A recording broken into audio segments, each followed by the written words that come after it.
Hello बच्चों, एक प्रश्न है हमारे पास कि कोई विद्युत रोधी तांबे की तार की कुंडली किसी गैल्वेनोमीटर से संयोजित है।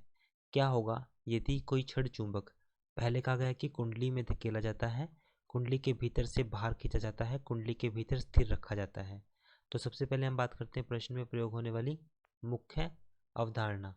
तो जैसा कि हम जानते हैं कि गैल्वेनोमीटर जो होता है उसका वो हमारे पास किस कार्य के लिए हम प्रयोग करते हैं, गैल्वेनोमीटर।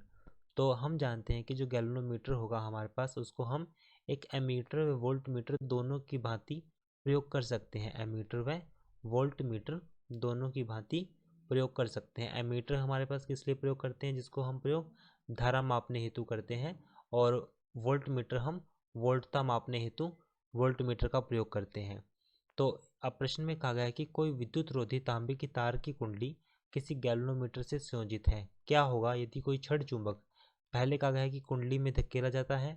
मान लीजिए हमारे पास एक कुंडली है जिसके अंदर एक छड़ चुंबक को कुंडली के अंदर धकेला जाएगा, कुंडली के भीतर से खींचा जाता है। यदि उसे कुंडली के भीतर से खींचा जाएगा या कुंडली के भीतर स्थिर रखा जाएगा तो हमारे पास तीन कंडीशन बनती है।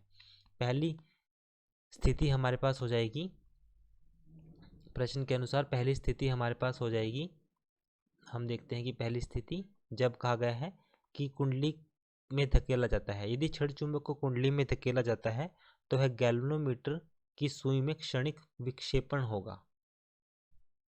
तो हम इसमें देखेंगे जो गैल्वेनोमीटर की सुई में अक्षणिक कुछ क्षण के लिए एक विक्षेपण होगा, क्षणिक विक्षेपण होगा। पहला हमारे पास ये हो जाएगा।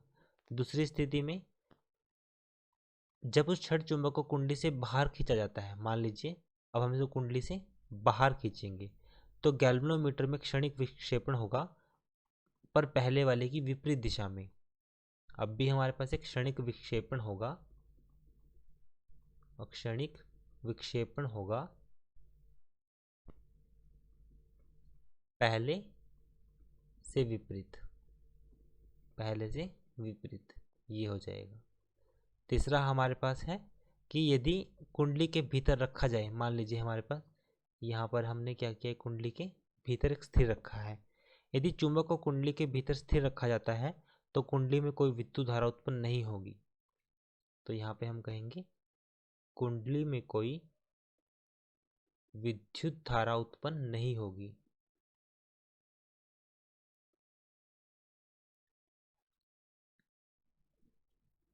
विद्युत धारा उत्पन्न नहीं होगी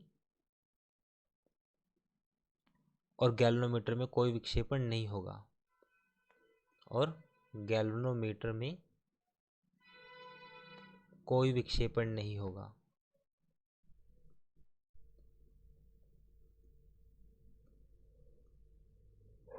कोई विक्षेपण नहीं होगा।